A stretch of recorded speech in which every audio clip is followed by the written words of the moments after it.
C# programming सीखने के लिए हमारे चैनल लर्न कोडिंग को सब्सक्राइब करें। आज के इस वीडियो में मैं आपको बताऊंगा C# प्रोग्रामिंग लैंग्वेज में ब्रेक, कंटिन्यू, गो टू और रिटर्न स्टेटमेंट का क्या यूज़ है। प्रैक्टिकल के साथ मैं आपको प्रूफ करके दूंगा, ठीक है। और इनमें क्या डिफरेंस है आपको ये भी देखने के लिए मिलेगा। तो सबसे पहले आपको करना क्या है, बढ़िया से ध्यान से वीडियो को देखना है। हम कवर करेंगे ब्रेक स्टेटमेंट को कि इसका यूज़ क्या है, किस लिए इसे यूज़ करते हैं। तो अगर हम मेन मेथड में आए और यहाँ पे एक फॉर लूप लिखें, ये हो गया सिंटैक्स। और यहाँ पे एक वेरिएबल होगा, इसकी वैल्यू 1 से 10 तक मान लो जा रही है, प्लस प्लस आई कर देते हैं। और इस फॉर लूप के अंदर हम करेंगे क्या, हम स्टेटमेंट को प्रिंट करने का काम करेंगे, console.write। और यहाँ पे हम अपने आई वेरिएबल को प्रिंट कर देंगे, स्पेस में वैल्यू चाहिए हमें। प्रोग्राम को सेव करके अगर मैं रन करूँ तो इसका आउटपुट आप भी बता सकते हैं, 1 से 10 तक नेचुरल नंबर प्रिंट होगा, ठीक है। अब मुझे किसी ने कंडीशन क्या दिया कि 1 से 5 तक ही प्रिंट होना चाहिए, ये 6, 7, 8, 9, 10 प्रिंट नहीं होना चाहिए। और आपका ये कंडीशन यही रहेगा, फॉर लूप सेम रहेगा, सेम आप इसको प्रिंट करेंगे, इसके बावजूद भी ये प्रिंट नहीं होना चाहिए आगे का स्टेटमेंट। तो फिर इस काम को हम कैसे करेंगे, बहुत ही सिंपल है। आपको यहाँ पे एक इफ़ कंडीशन यूज़ करनी है। कंडीशन लगा दो, अगर आई का वैल्यू जैसे ही 5 हो जाए, फिर आपको करना क्या है, ब्रेक कर देना है। ब्रेक क्या करेगा, जैसे ही आई का वैल्यू 5 होगा उसी टाइम पे ब्रेक करके फॉर लूप से हमें बाहर कर देगा, ठीक है। इसका मतलब 1 से 5 तक ही नंबर अभी प्रिंट होगा। प्रोग्राम को रन करते हैं और आप देखिए 1 से 5 तक ही प्रिंट हुआ है। तो 5 क्यों प्रिंट हो गया, आप ये सोचते होंगे। सबसे पहले आई का वैल्यू 1 था, 1 प्रिंट हो गया। उसके बाद 1 = 5 कंडीशन फॉल्स है, फिर आई का वैल्यू बढ़ा 2, तो यहाँ पे कंडीशन अभी भी ट्रू है तो 2 प्रिंट हुआ। तो पहले वैल्यू प्रिंट हो रहा है, उसके बाद कंडीशन के लिए जा रहा है इफ़ में। तो इसी तरह जब आई का वैल्यू 5 था तो पहले 5 यहाँ पे प्रिंट हो गया, उसके बाद 5 के साथ यहाँ पे कंडीशन हुआ, फिर ब्रेक हुआ, ठीक है। अगर ये बाद में प्रिंट करेंगे हम ये वाला लाइन, तो 1 से 4 तक ही प्रिंट होगा सेम कंडीशन में, लेकिन हम इफ़ का कंडीशन बाद में लगाए हैं, इसीलिए 5 भी हमारा प्रिंट हो गया। तो ये यूज़ होता है ब्रेक स्टेटमेंट का, कि अगर आपको लूप को बीच में ब्रेक करना हो, वहीं पे टर्मिनेट करना हो, तब आप इसका यूज़ कर सकते हैं। अब मुझे किसी ने कंडीशन क्या दिया, अगर हम इस चीज़ को मल्टीपल लाइन कमेंट करें, ठीक है, मैंने कमेंट कर दिया। कमेंट वाला चीज़ प्रोग्राम का पार्ट होते हुए भी कंसीडर नहीं किया जाता है। अभी 1 से 10 तक प्रिंट होगा नंबर। अब मुझे किसी ने कहा ना कि ये जो 6 है ना, 6 प्रिंट नहीं होना चाहिए, 1, 2, 3, 4, 5, 7, 8, 9, 10 प्रिंट होना चाहिए, बीच का ये वैल्यू 6 प्रिंट नहीं होना चाहिए। तब हम क्या करेंगे, सिंपल सा काम हम करेंगे, यहाँ पे ब्रेक के जगह पे हम यूज़ कर देंगे कंटिन्यू। और क्या प्रिंट नहीं होना चाहिए, 6 प्रिंट नहीं होना चाहिए। तो कंटिन्यू क्या करेगा, जैसे ही आई का वैल्यू 6 होगा, 6 को स्किप कर देगा। तो अभी तो यहाँ पे हम पहले प्रिंट कर रहे, तो 6 प्रिंट हो जाएगा। तो हम क्या करते हैं, इसको ऊपर में लिख देते हैं, इस वाले स्टेटमेंट को यहाँ पे, ठीक है। जैसे ही आई का वैल्यू 6 होगा, 6 को स्किप किया जाएगा, 6 को प्रिंट नहीं किया जाएगा। प्रोग्राम को रन करते हैं। अभी देखना 1 से लेके 10 तक प्रिंट हुआ है, लेकिन बीच में देखो 6 नहीं है। अब किसी ने कहा कि 9 भी प्रिंट नहीं होना चाहिए, 6 और 9 दोनों चीज़ प्रिंट नहीं होना चाहिए। तो लॉजिकल और ऑपरेटर यूज़ करेंगे, और आई का वैल्यू जैसे ही 9 होगा, 9 भी प्रिंट नहीं होना चाहिए। प्रोग्राम को करते हैं रन। तो यहाँ पे देखो अभी 9 भी प्रिंट नहीं हुआ है और 6 भी प्रिंट नहीं हुआ है। तो अगर इस तरह से आपको कोई बोल देगी कोई भी पर्टिकुलर नंबर प्रिंट नहीं होना चाहिए, तब आप कंटिन्यू के थ्रू उस चीज़ को स्किप कर सकते हैं। इसका फ़ायदा क्या है कि अगर आपको बोल दे कि 1 से 10 के बीच में बिना कंडीशन लगाए इवन नंबर प्रिंट होना चाहिए, सिर्फ आपको ये कोड लिखना है, तो आप कंटिन्यू के थ्रू, इस कंडीशन के थ्रू वो काम भी कर सकते हैं, ठीक है। सिर्फ इवन नंबर को छोड़ दो, ओड को यहाँ पे डाल दो, वो प्रिंट नहीं होगा। तो ये हो गया ब्रेक और कंटिन्यू का यूज़। अब हम आपको बताते हैं ये रिटर्न का यूज़ क्या है। गो टू हम लास्ट में देखेंगे, ठीक है। रिटर्न का यूज़ देखने के लिए हम क्या करते हैं, एक मेथड बनाते हैं यहाँ पे, स्टैटिक इंट ऐड, ठीक है। ये हम खुद का मेथड बना रहे, और ये मेथड में 2 पैरामीटर पास कर दें, इंटीजर टाइप का x, उसके बाद y। और क्या करेंगे, यहाँ पे रिटर्न कर देंगे इनकी value addition, x + y return कर रहे हैं। तो ये वैल्यू वहीं पे रिटर्न होगा जहाँ से इसको कॉल करेंगे। तो कॉल करने का एक ही पोजीशन है, मेन मेथड के अंदर से ही कॉल कर सकते हैं। तो यहाँ पे हम कॉल करेंगे और इसका पैरामीटर देखो, दो इंटीजर टाइप का पैरामीटर है, मतलब दो वैल्यू पास करना पड़ेगा। तो 10 और 20 अगर हम पास करते हैं तो 10 x में आएगा, 20 y में आएगा, x प्लस वाई होगा, यहाँ से रिटर्न होगा 30। तो ये 30 रिटर्न होगा यहाँ पे जहाँ पे मेथड को कॉल कर रहे हैं। तो इसीलिए मेथड का रिटर्न टाइप हम इंट रखे हैं, क्योंकि एक इंटीजर वैल्यू यहाँ से रिटर्न हो रही है।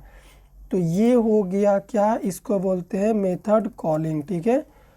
और ये क्या हो गया, ये हो गया डिफाइनिंग, यहाँ पे मेथड को डिफाइन किए हैं।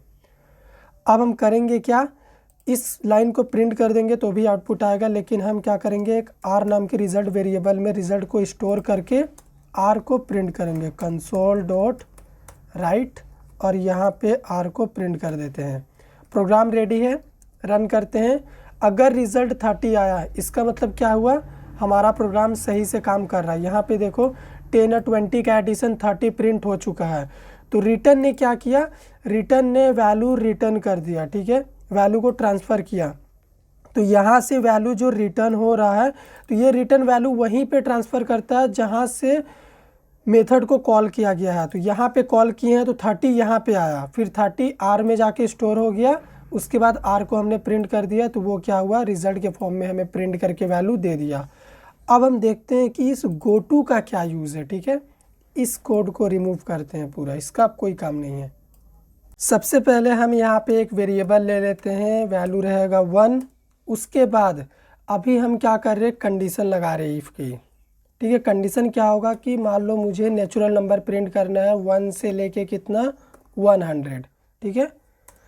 अब इसके अंदर हम क्या कर रहे हैं, सबसे पहले वैल्यू को प्रिंट कर रहे हैं, कंसोल डॉट राइट, और यहाँ पे आई को प्रिंट करेंगे, वैल्यू स्पेस में चाहिए तो स्पेस भी मैंने लगा दिया, फिर प्लस प्लस आई कर देंगे। तो अगर इस कोड को अभी हम रन करें तो आप बता सकते हैं इसका आउटपुट क्या आएगा। इसका आउटपुट आएगा सिर्फ और सिर्फ 1।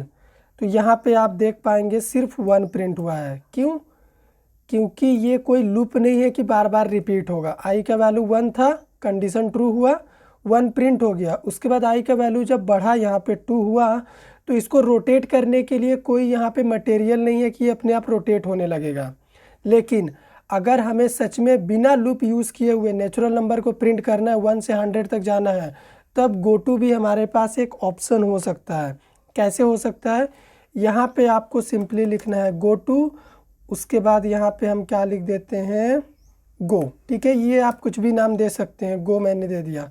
तो कहाँ पे ले जाना है मुझे, मैं चाहता हूँ ये इफ़ की कंडीशन के जस्ट ऊपर यहाँ पे आ जाए, गो, ठीक है। और यहाँ पे कोलोन आपको देना है।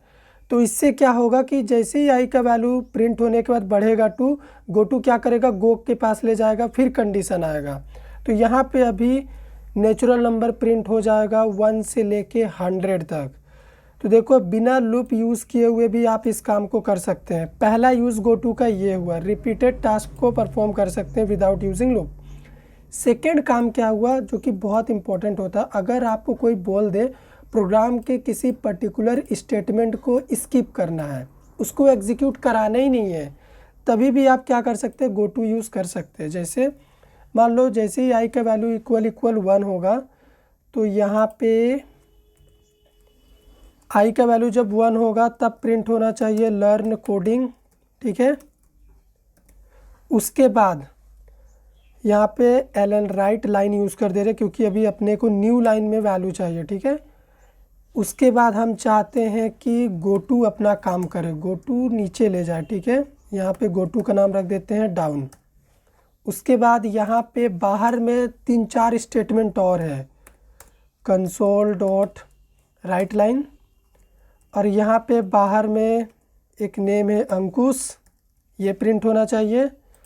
उसके बाद एक और स्टेटमेंट लिखा हुआ कंसोल डॉट राइट लाइन, और यहाँ पे मेरा नेम है अखिलेश, ठीक है। तो अगर हम चाहते हैं कि इन 2 स्टेटमेंट में से ये कोई भी एक स्टेटमेंट एग्जीक्यूट ही ना करे, या फिर पर्टिकुलर स्टेटमेंट को हम नहीं चाहते कि वो एग्जीक्यूट करे, तो यहाँ पे हम क्या चाहते हैं कि अंकुश प्रिंट नहीं होना चाहिए। तो हम क्या करेंगे, डाउन गोटू यहाँ पे यूज़ कर देंगे। क्या यूज़ कर देंगे, डाउन गो टू यूज़ कर देंगे। इस प्रोग्राम को अगर हम रन करें तो लर्न कोडिंग प्रिंट होगा, उसके बाद अखिलेश प्रिंट होगा। यहाँ पे देखो, तो आप कहेंगे कि अंकुश कहाँ गया, अंकुश कहाँ गया, मैं आपको बताता हूँ। आई का value 1, condition true, learn coding print हुआ यहाँ पे।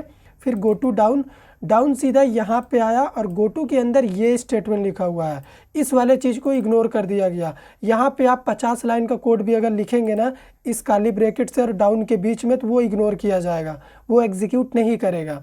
लेकिन अभी ब्रेक में आपको क्या फ़ायदा होता, ब्रेक में अगर आप गो टू के जगह पे यहाँ पे ब्रेक यूज़ किए हुए थे, डिफरेंस इसलिए बता दे रहे, नहीं तो आपको लगेगा कि दोनों सेम ही तो है।